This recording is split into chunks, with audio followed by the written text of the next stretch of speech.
I know you're not the coach, but I just want you to clarify. There were reports out today that CAF has said Ndidi is eligible to play for tomorrow's game.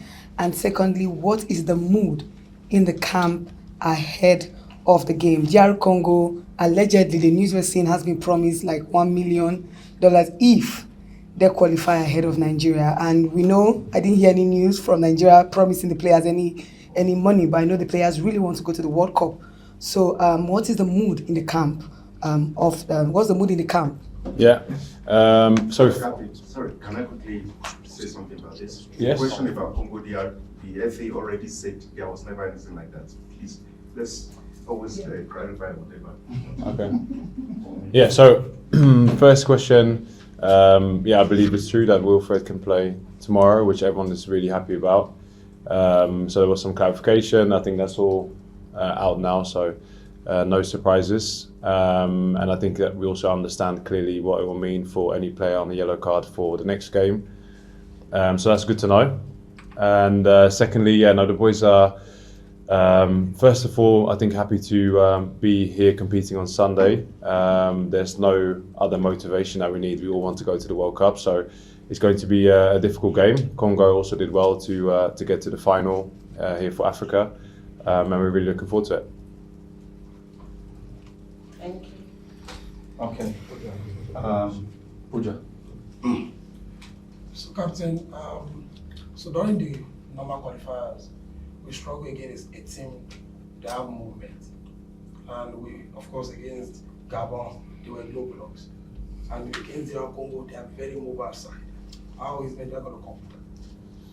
Yeah, I think every game brings a new challenge. I think also for Gabon, I didn't think they were just low block. They were very dangerous on the counter-attack, which the boys dealt really well with. But I think, with Congo, I know one or two players in their team. So I know they are a good playing side. So it's going to be a different challenge altogether. I don't think you can ever compare teams in Africa. And also we have to adapt. But at the same time, I think we are also starting to create a clear identity, and that's something that we want to continue to build on. And it will be an interesting game on Sunday for sure. Captain, let me wish you and the team and Nigeria as a country all the best of luck tomorrow. But will you prefer to be on the talking side, or you prefer to wait for the 90 minutes or more to do the talking on the pitch of play? No, always. I mean, if I could skip the press conference here, with all due respect, I'll be in my room. So, no, everybody just wants to focus on the game. I think last game we sent a really clear message from the team, and we're hoping to do the same now.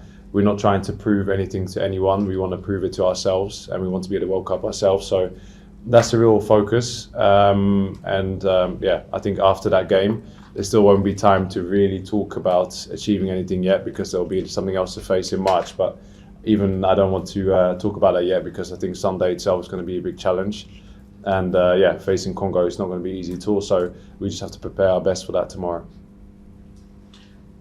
Hold on. Hello, Captain. Do you think Nigeria is being here by luck or something else, being 90 minutes from the other playoff? I don't think you can really put anything down to just luck in football. I think you have to obviously work for some moments. I think our team has grown a lot over the last month. We've been under consistent pressure. But every time we come together, every game, I feel like the boys are getting more comfortable with that pressure. And there hasn't been any chance for us to make up anything if we made a mistake. So the same now goes for Sunday, and directly after the game in the changing room, we had a talk about this being a more important moment and having to rest, recover. It's not easy when you play 120 minutes for a team to then come and play again in 3 days' time. So, but the focus has always been on this game, because on Sunday, if we don't win or we don't get the result we want in that sense, Thursday will be a nice moment, but it will mean nothing. So that's the main thing. And I think that's all I can really say about that. But I think the team has really grown over the last months, and we are ready, I think, for a high pressure moment, because that's what we've been under since earlier this year. Thank you. Let me have one with you. Okay. Thank you. Good afternoon, Captain. I'm the editor-in-chief of Leopard Foot, the Congolese football media. A lot of people think about forwards when it comes to Nigeria's strengths, but as the captain of this team, what would you say is the X factor that led you to those playoffs after a very difficult start? Yeah, it's a good question. I mean, this is always the number one question I get asked about the squad. You know, we have outstanding players. You know, I don't want to single out anyone, but I think when we talk about the forwards, they automatically come to mind. But the last game, I was so impressed with our midfielders, with our defenders, and yeah, even our goalkeeper had a good game. So it's one of those things where there's cohesion, there's a real family spirit. Somehow I think maybe the troublesome start to this week kind of brought us closer together. And yeah, I think on the pitch you see that too. You know, there's a real spirit of unity, and I think that's something that is probably the X factor of this team. So there's no egos. Everybody wants to serve the team, wants to serve the nation, and it's been a long time since I've seen a team in my last 10 years to be like this. And yeah, everybody. You know, we have so many stars in our team, but when they are here, everybody's humble and they work hard together. And I think that's going to be our biggest power, because when we work harder to that, in that sense, then you see different players shine and step up and steal the headlight. But it's not just one player. I know there's one consistently everyone's thinking of, but there's multiple players that are standing up and really performing. So yeah, I think that's probably the X factor of this team. All right, Looking at how African football has grown currently, especially how Gabon held it down till we went into extra time in the last game.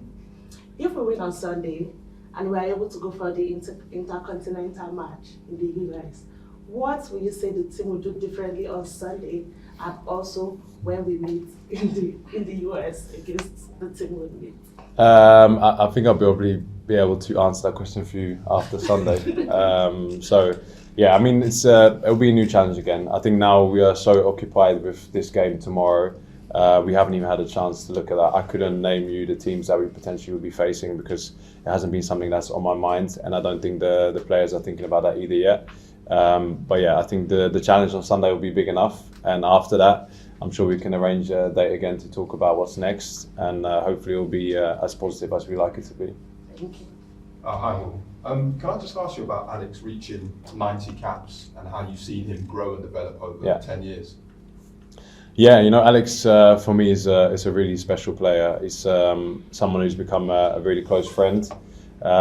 He came when I had my second camp under Sunday Oliseh.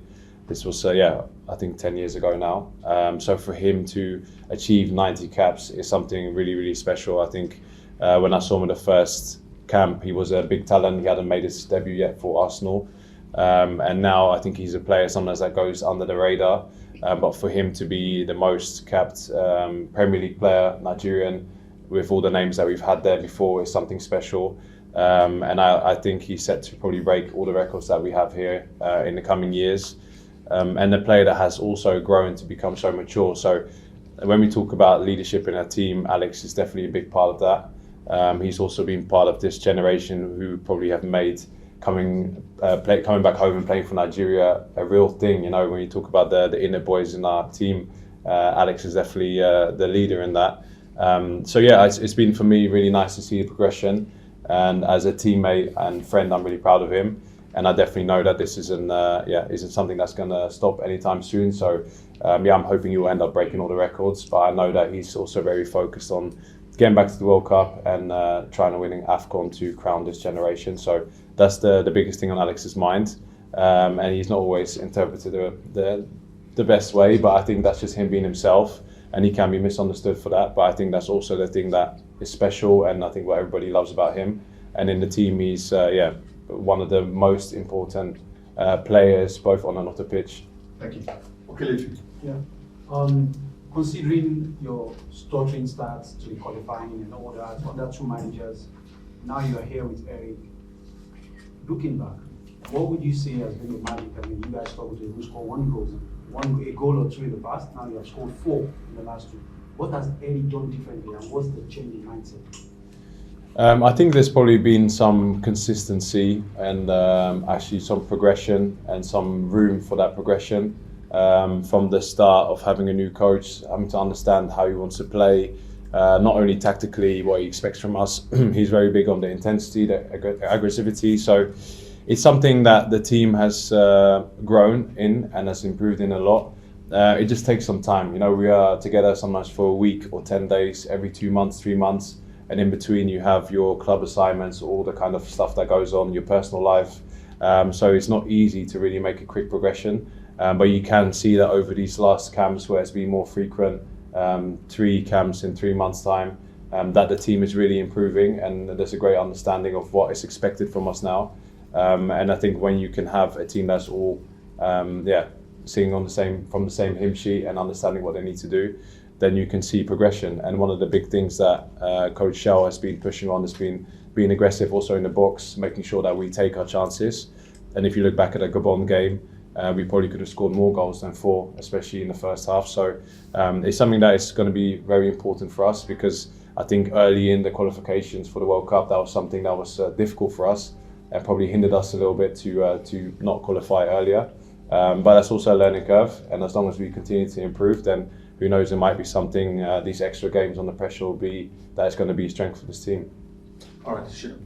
All right, Skipper, thank you very much. And to you, one question. First, I'm talking about Victor Osimhen, 5 goals in 2 games. And I want to ask that, what has it brought differently to the Super Eagles when you compare him with other strikers who've played within the team? And second, do you feel you are having extra responsibility leading the team against Congo in the winner-takes-all clash? Thank you.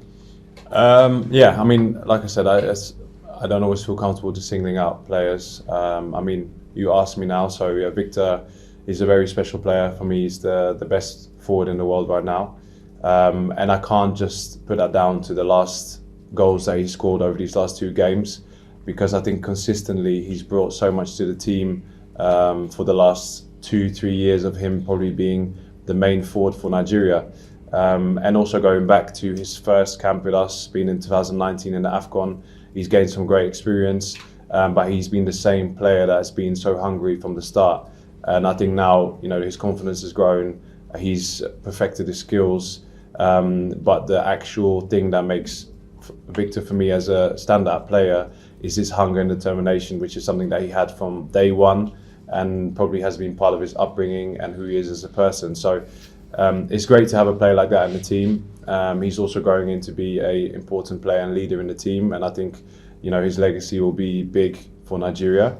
But yeah, he needs other players around him. He's not playing alone, and I think sometimes that's also forgotten. But yeah, he's done very, very well. And for me personally, that's the second part of your question. No, nothing changes. For me, it's another important game, another honour to be part of this team. I try to enjoy every moment. I don't take anything for granted, because you never know how long you will be somewhere. And yeah, no, I feel like I thrive on the responsibility, but it's shared with my teammates. And it's great to see that in this generation now we've got different leaders and people stepping up. I think Wilfred was a fantastic captain in the game. Now just gone a couple of days ago. And like I said, I'm really happy that he's going to be playing on Sunday. All right, last question. Thank you, Captain. Very, appreciative of this window, for our people to be able to ask 50 questions. I just got the last one, and Joseph, Alex, and Wilfred, yes. who are in Russia. Yes. Okay, and that's just about it. Awazim? Awazim? I'm not sure. Yeah, just about it, and how much is that desire, that ambition? The ambition of every professional footballer is to play at the FIFA World Cup. How much is that tonic, propelling the entire group? Yeah, it's something that we speak about. It's the experience that all of us want to have. From 24 players that are here, if you look at the pool of players that the coach can choose from, probably is over 100 players that are in and around the Super Eagles team. Currently now we only have 3 that have played at the 2018 one. Everybody wants to have that experience, and for me, I would love to have that moment again. It's one of those things that is a highlight in my life, my career, and you dream of having another chance to improve the things that maybe didn't go as well, but also just to enjoy that moment, because it's a highlight for any athlete to be on the world stage. So that goes without saying, and I think that is definitely the biggest driving point for our team. Sometimes there's misinterpretations about what motivates this team, but we are all here because we want to be on the world stage, and the World Cup is the pinnacle, and that's the thing that we think of every night before we go to sleep, and it's a dream that we want to make reality. Thank you so much, everyone. Didn't get a question. Yeah. Just one. 1 minute. Yeah, it's literally just one quick question. Thanks, Will. I just wanted to quickly ask what was it like for you playing from the bench on the last game? Because obviously you're the captain of the team. So just wanted to ask, because when I watched you in the last game, you were quite animated, quite vocal, even from the bench. I know you came on in extra time, but is your role any different from when you play and when you're sitting on the bench? It's slightly different. I think I'm probably more nervous when I'm on the bench, because you don't feel like you can affect something. I can imagine if you're sitting in the stand, it's even more than that. And I try to just contribute and give my best. I feel that's all I can do, and I'm always ready for the opportunity to get on the pitch. And I also know, players are looking at me and seeing how I behave, and you have to be a leader from the side. I try to affect as much as I can, try and help the boys vocally, be there for the coach, also to share my experience, because he's been, in this team now for coming up to a year, probably in a few months. But there's some other things that I know that I can share, and I feel like if I can't do that, then I'll be missing the opportunity to make the team better. So, of course, every player wants to play, and I come here and I want to play. I want to be part of the team, and I prepare for that. So whenever that moment comes, I'm ready. However, if you don't, then you also have an important part. I think we've seen it now consistently, even in the last game against Benin, Frank coming on and scoring the winner, Eduke coming on and making a difference. I can go on and on and on, but it's not always the same players, and you need more than 11. And I think that is part of the unity of our group. And I'm ready for playing and not playing, but I still want to win the game, and all of us have a contribution to make in that.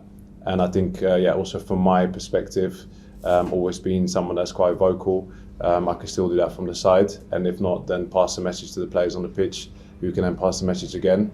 And, if they win, we win, it's all together. So at the end of the day, we just want to be at the World Cup. And, I think all of us will take any role to be part of that.